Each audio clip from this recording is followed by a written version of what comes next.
Je travaille dans une station-service dans la campagne de Pennsylvanie.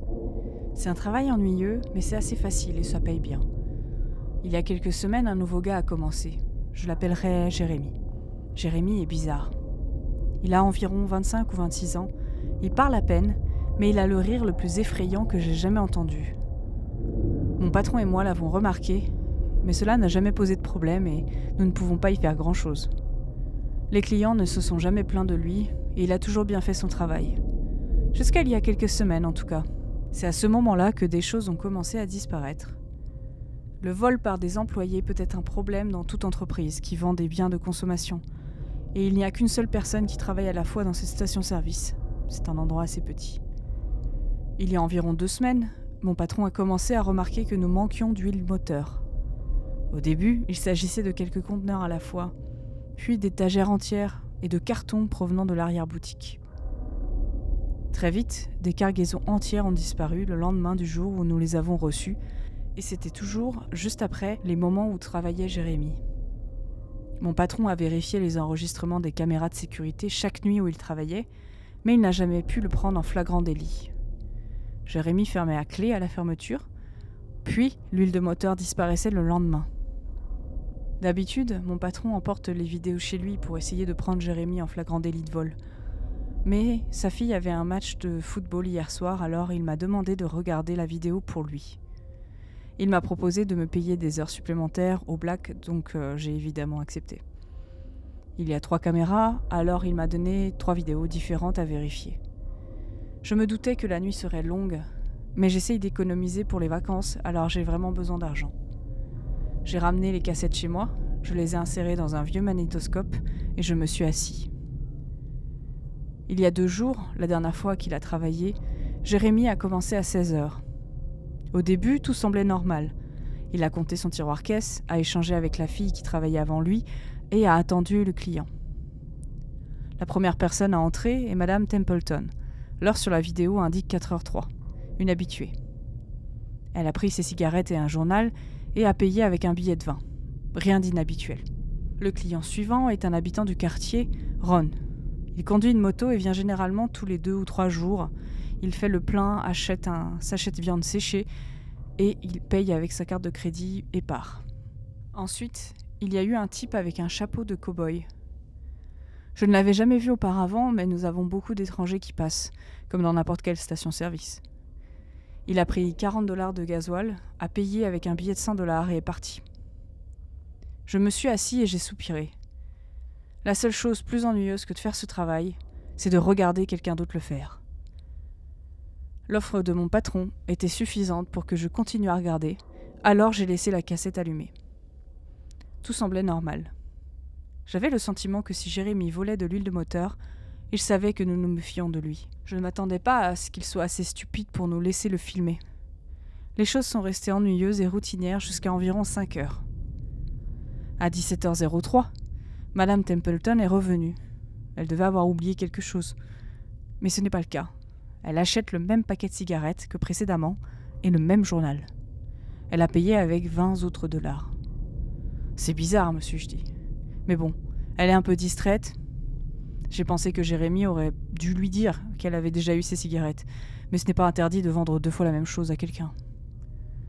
C'est alors Ron qui est revenu. Il a acheté un autre plein d'essence pour sa moto. J'ai vérifié plus tard la caméra extérieure parce que j'ai pensé qu'il avait peut-être une autre voiture à remplir. Et le même paquet de viande séchée. Il a de nouveau payé avec sa carte de crédit. Je me suis dit que ce n'était qu'une étrange coïncidence. Madame Templeton est distraite et Ron possède probablement plus d'une Harley. C'est alors que le type au chapeau de cow-boy est revenu. J'ai senti un frisson me parcourir l'échine. Ne prends pas de gasoil. Ne prends pas de gasoil, me suis-je surpris à murmurer dans mon salon vide. Mais il l'a fait. Il a acheté pour $40 de gasoil et a payé avec un autre billet de $100. Chacun de ses gestes était identique à sa première visite, jusqu'à la façon dont il s'est gratté le nez avant de sortir. Soit ce type est riche, possède beaucoup de camions et vient d'arriver en ville, soit il se passe quelque chose de vraiment bizarre. J'ai continué à observer. Pendant l'heure qui a suivi, Tous les clients ont été les mêmes. Tous les clients. J'étais sérieusement paniquée. Et puis à 18h03, Madame Templeton est revenue. Elle a de nouveau acheté ses cigarettes et son journal et a de nouveau payé avec un billet de 20. J'ai cru que j'allais perdre la tête. Je n'ai regardé qu'une demi-heure de plus avant de commencer à avancer rapidement le reste. C'était toujours la même chose. Chaque client entrait exactement à la même heure, à 1 heure d'intervalle. Je sais ce que vous pensez. Cet enfoiré de Jérémy avait trafiqué les cassettes. Il a fait tourner en boucle sa première heure de travail.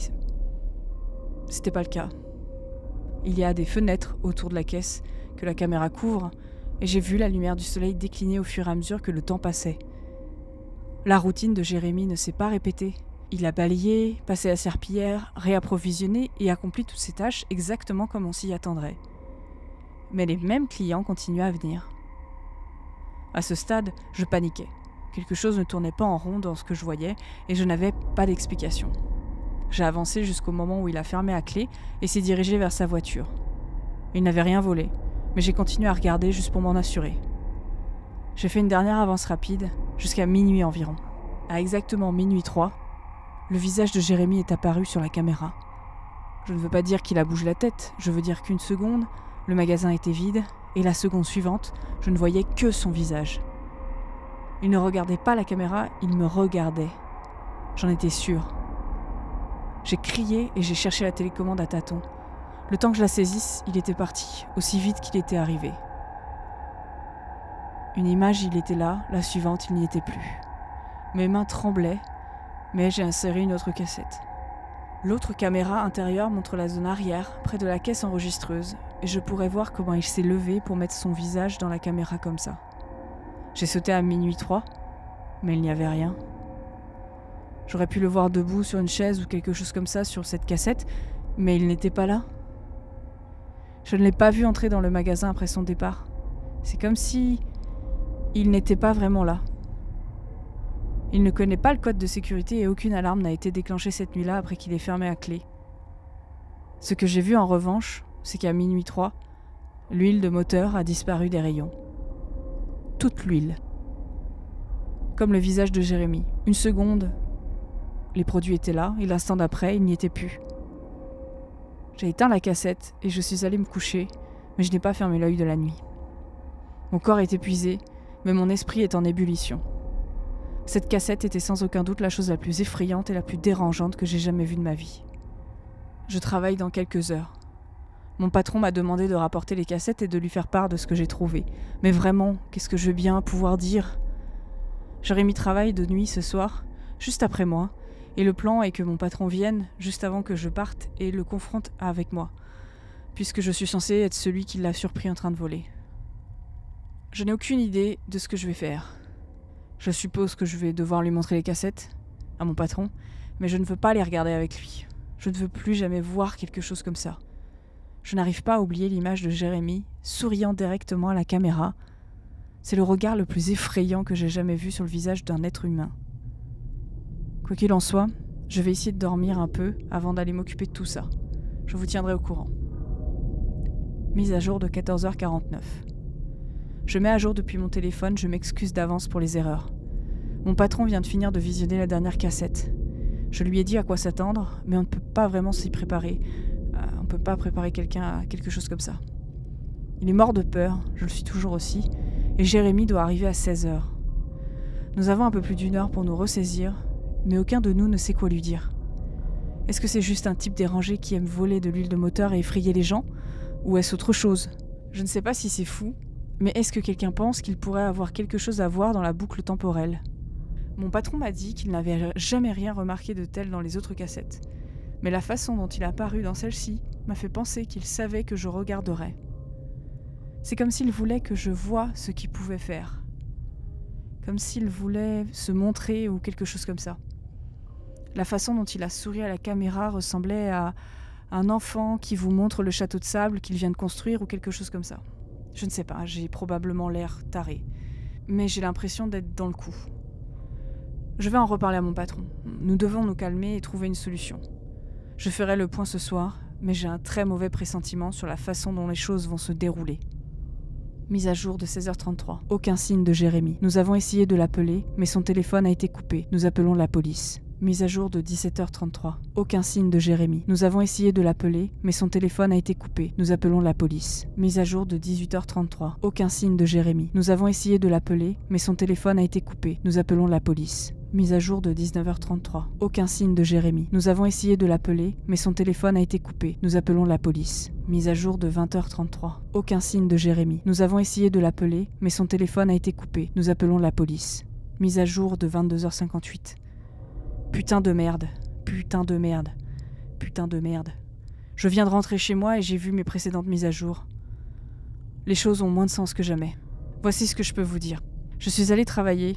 Jérémy n'est pas venu. Mon patron et moi avons décidé d'appeler la police, comme vous le savez. Mais quand j'ai décroché le téléphone, le soleil s'est éteint. C'est ce que j'ai cru qu'il s'était passé. Apparemment, j'ai perdu connaissance pendant exactement 5 heures parce que quand j'ai regardé l'horloge, il était 9h33. Je pense que je suis restée coincée dans la boucle temporelle de Jérémy et que j'en suis sortie au moment précis où je me suis évanouie, si ça a un sens. Mais c'est là que les choses sont devenues vraiment bizarres.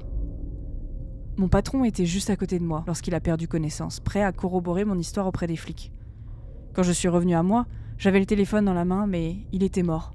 Il n'y avait même pas de tonalité. Mon patron était toujours là, mais il ne bougeait pas. Il était debout, mais figé. J'ai regardé l'horloge à nouveau, et elle ne bougeait pas. La trotteuse était bloquée sur le 12. Mais il était exactement 21h33. L'horloge de la caisse, écran d'ordinateur, ne bougeait pas non plus. Mon téléphone était gelé. Il y avait même un client à la caisse qui attendait que mon patron lui apporte des cigarettes. Je parie que c'était son 5e paquet de la journée. Je me suis tirée de là. J'ai pas fermé à clé, j'ai pas éteint les lumières et désolé les gars, j'ai pas pris les vidéos de sécurité pour les télécharger sur internet. Croyez-moi, c'était la dernière chose à laquelle je pensais. La station-service est située sur une grande route et des voitures étaient garées tout le long de celle-ci, mais elles n'étaient pas garées, elles étaient gelées. Les personnes à l'intérieur étaient immobiles comme des statues de cire. Je suis montée dans ma voiture et j'ai prié pour qu'elle démarre. Heureusement, elle a démarré. À mi-chemin de la maison, le temps a recommencé à s'écouler. Les parasites de la radio se sont transformés en musique, comme c'est censé être le cas, et d'après ce que j'ai pu voir en écoutant l'animateur parler entre les chansons, personne n'a remarqué l'arrêt du temps ou quoi que ce soit d'autre. J'étais le seul. Je suis sûre que Jérémy l'a remarqué aussi. Je ne sais toujours pas où il est, ni ce qu'il fait. Je me cache dans ma chambre et j'appelle la police demain matin. Je ne sais pas si j'ai déjà réussi à les joindre ou si c'est le cas, s'ils m'ont pris au sérieux. J'ai peur pour ma vie. Je ferai le point demain si je peux. Dernière mise à jour, 10h33. Je me suis finalement endormie hier soir vers 4h du matin. Je n'ai aucune idée de comment j'ai fait. Je suppose que l'épuisement a finalement eu raison de moi. Ce matin, je me suis réveillée avec mon téléphone qui sonnait. C'était mon patron. Il s'est réveillé lorsque l'heure s'est rallumée hier soir et a immédiatement appelé les flics. Ils sont venus voir ce qui n'allait pas et il leur a tout raconté. Ils étaient plus préoccupés par la disparition de l'huile de moteur que par toute autre chose, mais mon patron s'est dit que c'était ok tant qu'il avait leur intention. Ils ont décidé de partir à la recherche de Jérémy. Nous conservons toutes les candidatures de nos employés dans nos dossiers, et comme Jérémy vient de commencer à travailler ici, la sienne était facile à trouver. Ils ont vérifié l'adresse et se sont rendus chez lui. Vous n'allez pas croire ce qu'ils ont trouvé. L'adresse indiquée par Jérémy sur sa demande était un terrain vague. Ou du moins, c'est le cas maintenant. Il y avait une maison à cet endroit, mais elle a brûlé en 1993. Comme il s'agit d'une petite ville, presque tout le monde se souvient de cet incendie. Une famille de 4 personnes y vivait à l'époque. La rumeur dit qu'ils avaient un fils séparé, dont ils n'avaient jamais parlé vraiment, mais je ne peux pas dire avec certitude si c'est vrai. Ce que je peux dire, c'est qu'après une enquête de l'assurance, l'incendie a été jugé criminel. Toute la maison a été imbibée d'huile et incendiée à l'aide d'un cocktail Molotov. Toute la famille dormait lorsque l'incendie s'est produit. Aucun d'entre eux n'a survécu. Le coupable n'a jamais été arrêté. La rumeur dit que lorsqu'ils ont essayé de contacter le fils dont ils s'étaient séparés, personne n'a pu le trouver. Quoi qu'il en soit, mon patron m'a appelé et m'a dit cela, et j'ai paniqué. Puis il m'a demandé de venir à la station-service. Je lui ai dit « Vous êtes fou, quoi ?» Mais il m'a assuré que les flics étaient là avec lui. Puis il a lâché une bombe. Le FBI était également en ville et il allait me parler d'une manière ou d'une autre, alors autant que je vienne. Il était environ 19h15 et je voulais retourner me coucher, mais je me suis dit que je ne pourrais pas dormir beaucoup plus longtemps de toute façon. Alors je suis descendue. 4 hommes en costume m'ont accueilli et m'ont dit de m'asseoir. Nous avons tout passé en revue 2 ou 3 fois, jusqu'à ce qu'ils aient noté tous les détails. Je leur ai parlé de Jérémy, de la cassette de sécurité, de la nuit dernière au travail. J'ai tout raconté. Enfin, quand j'ai eu fini, l'un des agents a dit « Oh mon Dieu, on en a un autre sur les bras !» Puis ils m'ont fait signer un tas de papiers disant que je ne parlerai à personne de ce qui s'était passé, donc je ne peux pas en dire plus. Je ne peux pas forcément en dire plus, je pourrais enfreindre la loi rien qu'en publiant ceci. Maintenant, je suis à la maison. Je ne sais pas trop quoi faire. Les mots de cet agent, quand je lui ai raconté l'histoire, vont me hanter pour le reste de ma vie. Quoi qu'il en soit, il faut que j'y aille. J'ai quelques courses à faire aujourd'hui, puis je dois aller au travail pour récupérer des cassettes. Mon patron et moi pensons que ce nouveau gars, Jérémy, c'est un vrai salaud, vole de l'huile de moteur et je dois regarder des images de sécurité pour voir si je peux l'attraper en train de le faire. J'ai mieux à faire, mais mon patron me paye des heures supplémentaires au black et j'essaye d'économiser pour mes vacances, alors j'aurais bien besoin de cet argent. Ce devrait être assez simple, l'huile disparaît toujours après que Jérémy ait travaillé. Je me dis que je vais regarder les cassettes, le prendre sur le fait, et ce sera tout. Est-ce bien sage de regarder les vidéosurveillances, au final ?